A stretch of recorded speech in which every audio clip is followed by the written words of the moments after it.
Ontem, a deputada federal Caroline de Toni foi eleita como a presidente da CCJ. Em entrevista aqui ao meio-dia em Brasília, a parlamentar, ela afirmou que vai tentar uma costura com o PT para que a pauta da CCJ seja mais democrática. Matheus, solta por gentileza a entrevista com a Caroline de Toni.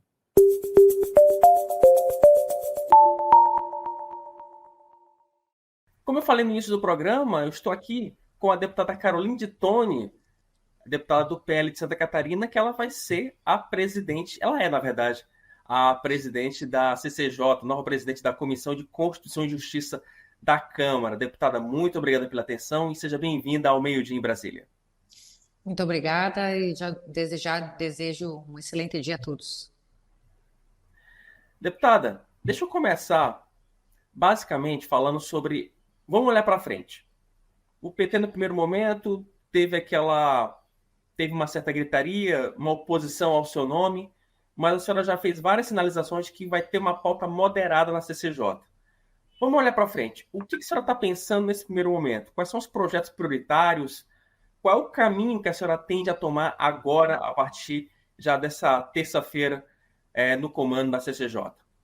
Então, nós temos cerca de 9.000 projetos, né, proposições dentro da CCJ, das quais cerca de 1.000 estão prontas para a pauta, né, que é um trabalho que vem sendo feito ao longo do tempo. Nós estamos preparando para a semana que vem, vai ser publicada ainda hoje a pauta, uma pauta moderada que pegue um pouquinho de cada bancada. Já para a gente, porque a primeira reunião de coordenadores de bancadas, né, cada partido designa um deputado para ser o responsável pelo andamento da CCJ, ali que a gente vai ouvir todos os partidos para ver qual a intenção de pauta deles e tentar, na medida do possível, conciliar a todos os interesses. Então, para a semana que vem, nós vamos fazer uma pauta bem amena, bem tranquila, e aí vamos sentindo das bancadas qual que os principais pleitos, né, para fazer uma pauta bem democrática, como é a própria comissão, né? Agora, deputada, surpreendeu a reação da oposição ao seu nome? Quer dizer, porque no primeiro momento pediram o veto ao seu nome. Arthur Lira, ele foi acionado ali por integrantes do PT, eles pediram, não, coloca uma pessoa do PL que seja considerada menos, como eles chamam, radical, que seja menos próximo ao ex-presidente Jair Bolsonaro. Surpreendeu essa reação ou para a senhora já estava ali no pacote, já estava ali precificado?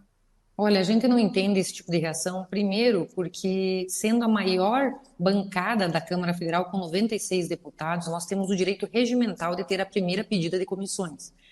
Isso significa o quê? Que isso nada mais é do que um reconhecimento das próprias urnas. Se nós formos ver o deputado Nicolas, foi mais votado da história de Minas Gerais, eu fui a mais votada da história de Santa Catarina, ou seja, a gente tem uma grande gama de representatividade da população. Então, isso por si só já deveria nos credenciar e dar mais respeito, né, aos nossos nomes. Até porque quando o PT indica algum nome para fazer parte de algo que é direito regimental deles, a gente não fica questionando esse nome. Aliás, a própria deputada, por exemplo, Maria do Rosário, que está na mesa hoje da Câmara, quando começou a fazer campanha, foi o nome indicado pelo PT. E por mais que a gente tivesse também uma certa rejeição ao nome dela, a gente acabou aceitando e a gente não questionou quem o PT indicou para as comissões que eram de direito do partido. Da mesma forma, eu entendo que quando o partido tem o direito regimental dentro da casa de ter uma comissão, eles deveriam respeitar a indicação. E isso acabou acontecendo, né? A minha eleição foi de 49 votos a favor e só 9 votos brancos, ou seja, foi diminuída essa rejeição e a partir da minha gestão eles vão ver que é bem tranquilo, assim, eu sou uma pessoa do diálogo também. Só para a gente lembrar, eu já vou entrar de novo para a tela, por gentileza. É só para a gente lembrar, para a gente entender, porque as pessoas às vezes confundem escolha com eleição e a deputada está falando da eleição. Como é que funciona a escolha de comissão? Você tem um acordo ali entre os partidos, né, que ele é respeitada a proporcionalidade da bancada. Quanto maior a bancada, mais importantes as comissões esse partido tem direito. O partido tem o direito a indicar essa pessoa. E há um acordo tácito, um acordo simbólico entre todos os partidos, para quê? Para que essa pessoa que foi escolhida, ela seja eleita presidente da comissão. Então é justamente isso que a gente está falando. Quando a deputada fala de eleição, não é que houve uma disputa Caroline de Toni versus Rui Falcão. Rui Falcão foi o ex-presidente da CCJ, presidente até a semana passada. mas há aí, de fato, um acordo tácito, e aí os deputados são, não vou dizer que obrigados, mas por cortesia eles votam naquele candidato que foi indicado pelo partido para comandar aquele colegiado. Só para a gente entender um pouquinho como é que funciona esse processo. E a senhora falou um pouco também sobre a questão do PT. O próprio Rui Falcão era ex-presidente da CCJ. Rui Falcão, ele é o ex-presidente do PT, ele é um dos aliados, né, históricos do presidente Lula. Ele que ingressou com uma ação no Superior Tribunal de Justiça questionando a transparência internacional sobre a conduta da ONG em relação à Lava Jato, em relação a críticas ao Poder Judiciário, enfim. Então, vejam como é que as coisas são tratadas aqui no Congresso. Agora, deputada, mais uma vez, olhando para frente, a senhora tem alguns projetos, como o Estatuto do Nascituro, por exemplo, que é um projeto da sua autoria.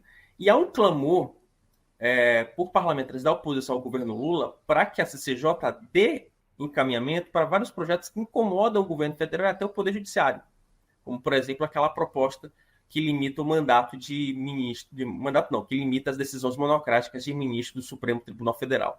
Como é que essas pautas vão ser tratadas na CCJ? Vai ter algum tipo de prioridade ou elas vão entrar no bolo e, olha, vamos com calma, pé no freio, uma coisa de cada vez? Olha, essas propostas já foram tentadas, já se tentou pautar elas na CCJ e não teve número suficiente de apoiamentos. Então, para a gente pautar um tipo de proposta dessa, né, a gente tem que ter um apelo popular, tem que ter uma conversa com as lideranças e um entendimento com o próprio presidente da casa. Porque se eu, de modo assodado, chego a pautar e não tenho votos para aprovar, é pior até para mim fazer esse tipo de pauta, né? Então, eu acho que tem que ter um consenso mínimo para se pautar uma pauta que seja polêmica, né? Então, muitas vezes, se a gente tem uma crise econômica e vem uma pauta em termos de economia, você tem o clima social, econômico e político necessário. Então, acho que tem que ver esse clima, né? E o acordo de lideranças, a própria vontade do presidente Lira e o próprio apelo dos colegas e o momento social e político. Eu acho que isso que dá muito o tom do que é pautado também durante a semana ou durante o mês. Deputado, só para fechar, uma curiosidade aqui de bastidor.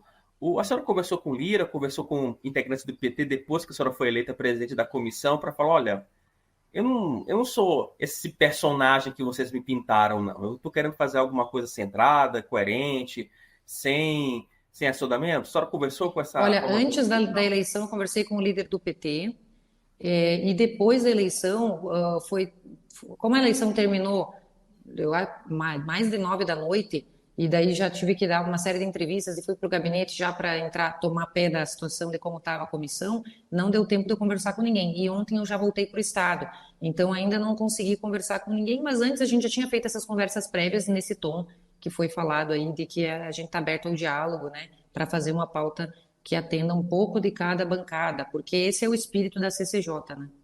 A senhora vai conversar com o Rui Falcão para pedir para ele, olha, o que tem aqui de projeto? Eu conversei com ele antes da eleição, como a eleição estava demorando para acontecer, fui lá, conversei com ele demonstrou, ele falou para mim, olha, lembra que eu pautei, que eu chamei a ministra dos povos originários que você pediu, fiz audiência pública sobre tais temas que a direita pediu, então ele mesmo quis demonstrar que ele fez uma gestão assim, e dizendo que era um caminho bom, porque daí não tinha kit de obstrução e tudo mais, e a comissão funcionou tranquilamente. Sugeriu horários de começo e final também. Eu tive essa conversa com ele, foi bem produtiva e algumas coisas a gente vai ponderar com certeza.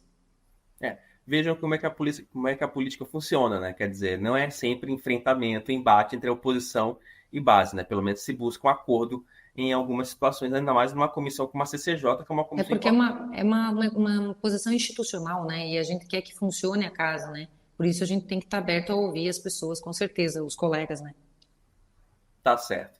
Deputada Caroline de Toni, muito obrigado pela atenção, pela sua participação aqui no Meio Dia em Brasília. Próxima, não vou dizer que é futura, né? A atual presidente da CCJ já foi eleita, né? Só falta tomar posse oficialmente, né? Então, está aqui a presidente da CCJ já falando sobre as expectativas para a comissão nesse ano de 24, que vai ser um ano importante, né? Um ano de eleição e um ano que, em termos de legislação, né? Um ano legislativo mais curto, né? Então, é um ano que a CCJ vai ter que trabalhar muito mais num período um pouco mais curto. Muito obrigado, deputado, Muito obrigada, um grande abraço a todos. Muito obrigada.